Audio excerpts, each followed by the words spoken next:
Olá, mais uma vez, turma. Eu sou o professor Dr. Leonardo Finelli, estou aqui para dar sequência na nossa disciplina Tendências Pedagógicas da pós-graduação em Práticas Pedagógicas, promovida pelo Instituto Federal do Norte de Minas Gerais. Estamos agora caminhando para a nossa quarta semana e nessa trabalharemos com a discussão das tendências metodológicas em educação científica no contexto da educação básica e na EJA.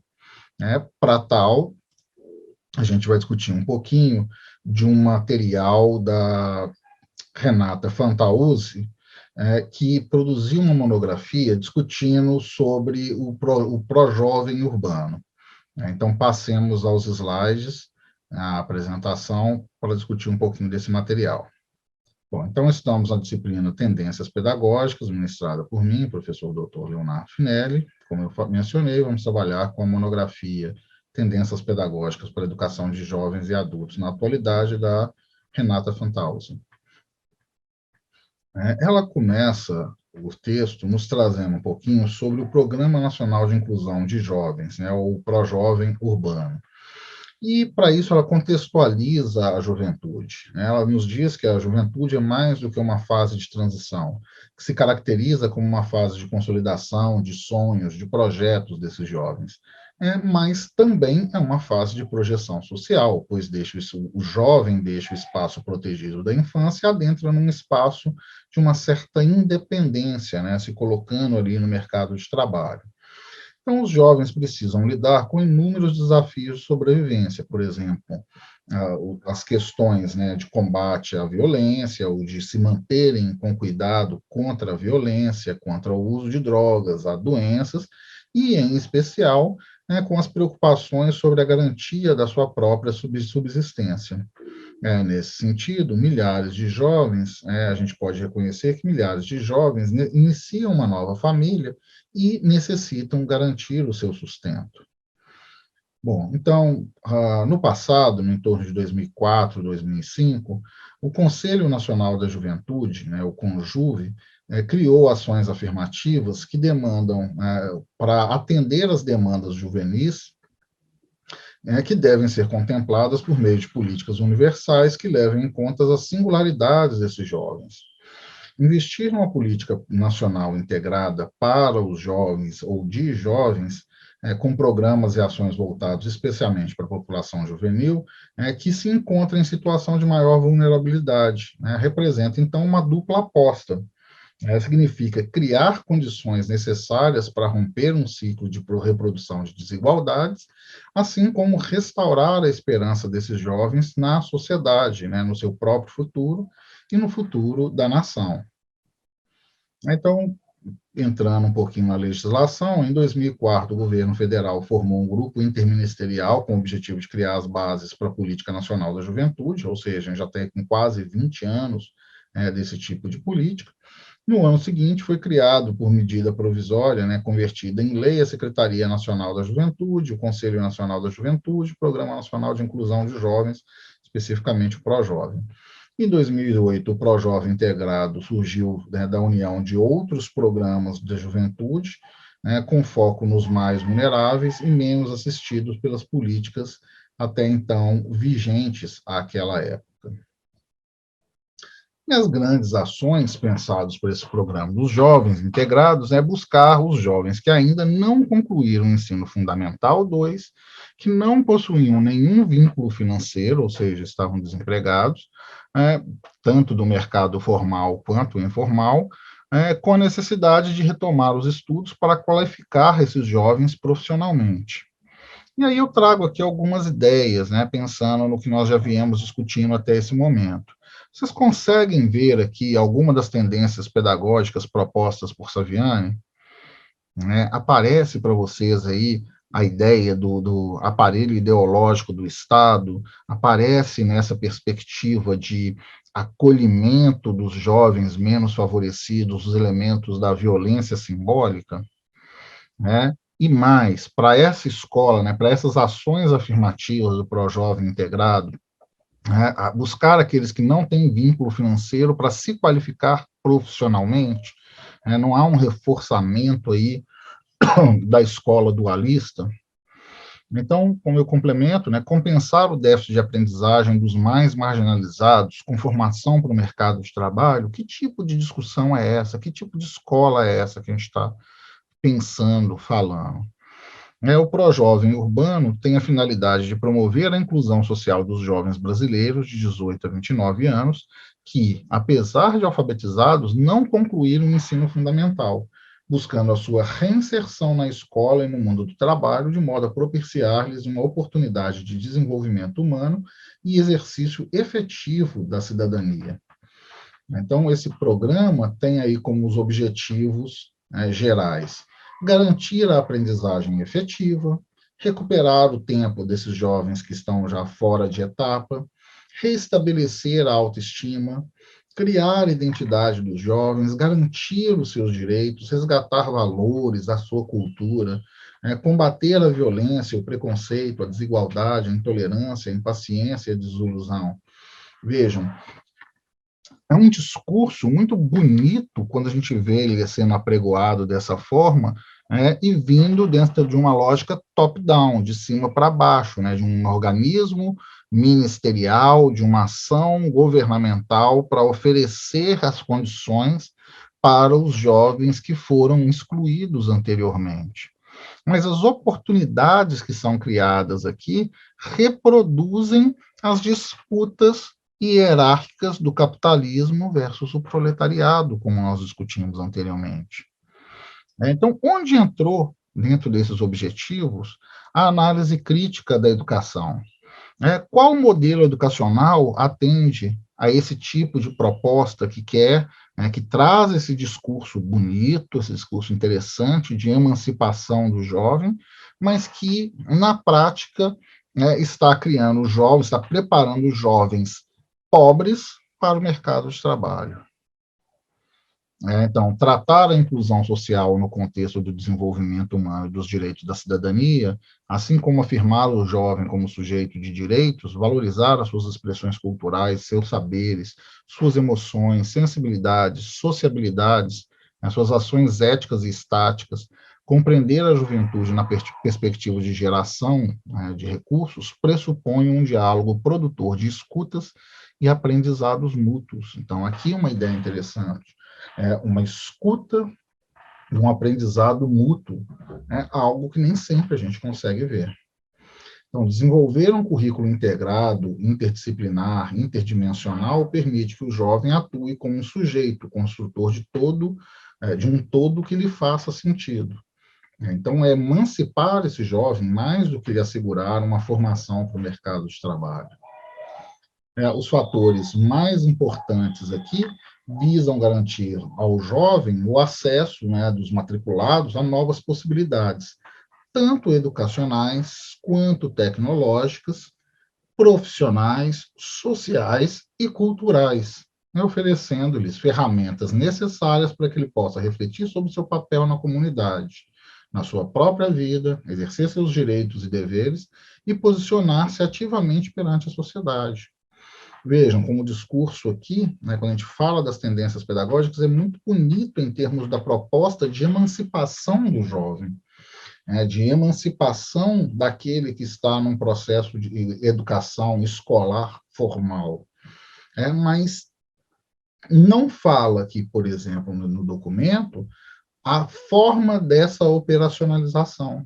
O que se vai ensinar? Como criar para esse jovem essa capacidade de refletir sobre a sua formação, sobre a formação para o mercado, os elementos sociais e culturais. Como que ele vai fazer essa reflexão? Eu acrescento, qual a tendência educacional dará conta dessa educação, que vai dar conta de avançar nessa proposta educacional? Então, o foco do programa não é apenas formar jovens para o trabalho, mas proporcionar o resgate à dignidade, à formação social e cidadã, caracterizando o aluno como sujeito protagonista da sua história. De novo, olhem que discurso bonito, aí da violência social, ou da violência simbólica, desculpem, ou da escola como um aparelho ideológico do Estado, que fala que o programa não é só formar para o mercado de trabalho, é resgatar a dignidade, a formação cidadã desse jovem, mas não operacionaliza isso, não cria o instrumento, não determina, por exemplo, uma metodologia ou uma tendência educacional que vá promover esse protagonismo do jovem. Em termos da organização, o mais próximo que o Pró-Jovem passa, né, dessa emancipação do jovem, ou em termos da tendência, porque ele não determina uma tendência pedagógica dentre as que nós discutimos ou das outras existentes, né, mas o faz em termos da proposição de diretrizes curriculares, ou seja, ele atua, né, na determinação das diretrizes ou das matrizes curriculares, que, por sua vez, vão direcionar o trabalho docente e, consequentemente, a ação na escola. Então, o eixo estruturante do programa Pró-Jovem Urbano está no seu currículo integrado em 3 dimensões: a formação básica, a qualificação profissional e a participação cidadã. Ou seja, de novo, agora a gente tem aí no currículo que tem que ter esses 3 elementos, essas 3 dimensões. Dessa forma, então, o currículo deve ser desenvolvido com base em um conjunto de oficinas de estudo, com a participação de especialistas em educação, qualificação para o trabalho e serviço social. Onde que a gente via falar de especialistas na educação? Qual foi a tendência que falava ali de um processo burocratizado, de uma série de dimensões bem estruturadas, né, que eram promovidas por especialistas? A tendência ou a pedagogia tecnicista. Então, fundamenta-se nos princípios políticos pedagógicos, nas diretrizes curriculares e metodológicas definidos no projeto pedagógico, no programa Pró-Jovem integrado. A matriz curricular então, serviu como referência essencial para a elaboração dos materiais didáticos e complementares, assim como para a organização do trabalho pedagógico e a avaliação dos processos de ensino-aprendizagem.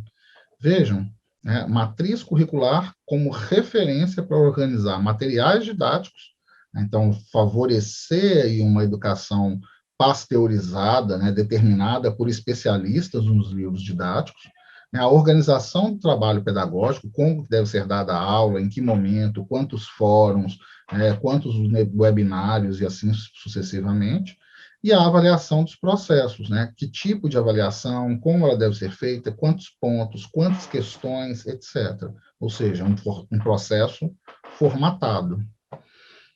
Os temas foram divididos em 6 unidades formativas, a juventude e cultura, juventude e cidade, juventude e trabalho, juventude e comunicação, juventude e tecnologia e juventude e cidadania. Só para uma apresentação. Todos os educadores e professores orientadores nas diferentes áreas que compõem o programa têm esses eixos como referência, para a sua atuação.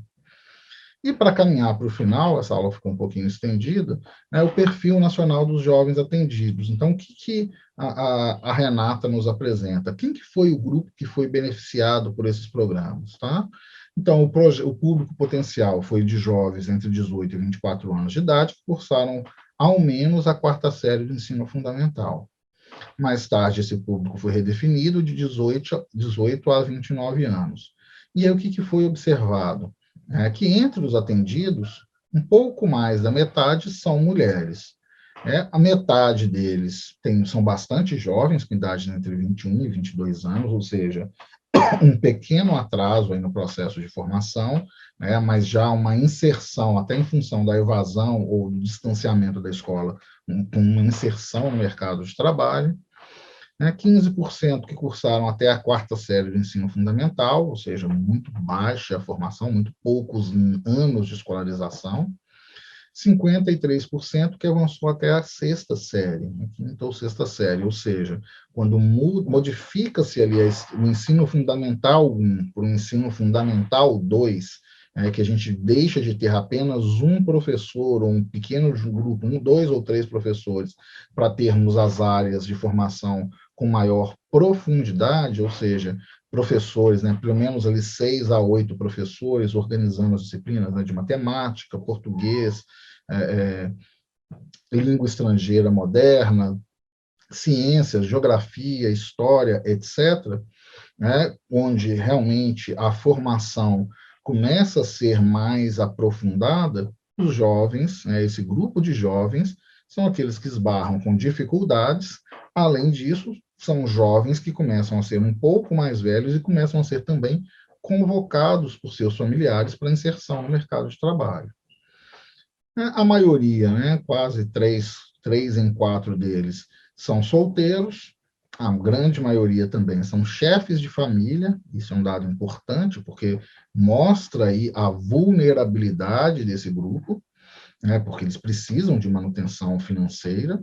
53% têm filhos, né, que diz respeito, então, também dessa organização familiar. Em relação ao mercado de trabalho, 20% deles nunca trabalharam, 53% começaram a trabalhar entre os 13 e 18 anos, né, que são motivos da evasão escolar, né, que é um dos motivos, é um único? Não, mas é um motivo que tem um impacto significativo na formação, na evasão escolar. Então, o que a gente está falando? De jovens pobres que precisam sair da escola para começar a trabalhar e ajudar com o sustento pessoal e do grupo familiar, ainda que não formando família, mas tardiamente já saindo de casa e formando suas próprias famílias. 70% dos que trabalham não têm carteira assinada, mais um elemento da vulnerabilidade.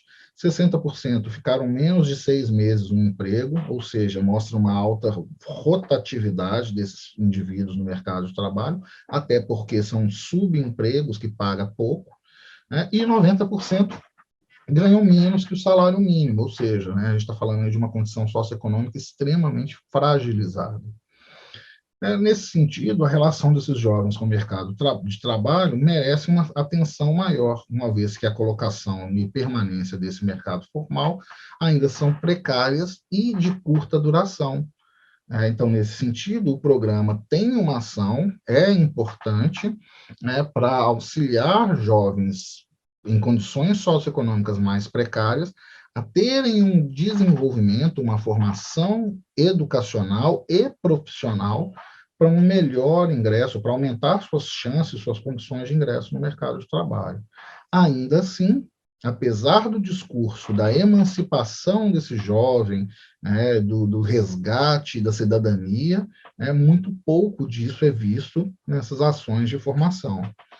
Vejam, se a gente pensa no EJA, por exemplo, os tempos são mais curtos, os jovens trabalham, estudam à noite, o tempo de formação é mais curto, formam-se anos em semestres, o que dificulta já o acesso ao conteúdo formal e, consequentemente, torna ainda mais difícil qualquer tipo de discussão que extrapole o conteúdo formal, que entre aí nessa discussão de uma educação crítica, de uma tendência educacional crítica, que forme esse indivíduo para o desenvolvimento da sua cidadania. E fechando, o estudo mostra também que os jovens se preocupam em obter certificado do ensino fundamental e aprender uma profissão por acreditarem que essas são as condições básicas para a sua emancipação e a de suas famílias. Lembram lá de Althusser falando da escola dualista, uma escola PP, primária para pobres, e uma escola secundária para ricos? Então, esse discurso ele é replicado e a gente precisa reanalisá-lo. Tá? Então, isso aqui é um pouquinho do trabalho da Renata. O capítulo 6, eu indico também a leitura, apesar de eu não ter incluído na literatura formal da nossa disciplina, eu indico a leitura como bibliografia complementar, porque nesse 6º capítulo, a Renata, a autora do texto, vai discutir um pouco das tendências educacionais, como nós já vimos esse material com o Saviani, muito dela vai se replicar, mas ela utiliza novas nomenclaturas, uma pedagogia libertadora, pedagogia crítica, que vale a pena vocês darem uma olhada em termos dessa construção do conhecimento sobre as tendências pedagógicas. Eu fecho aqui, então, essa aula, estimo sucesso a todos, façam suas anotações e nos encontramos em breve no nosso webinário. Um forte abraço.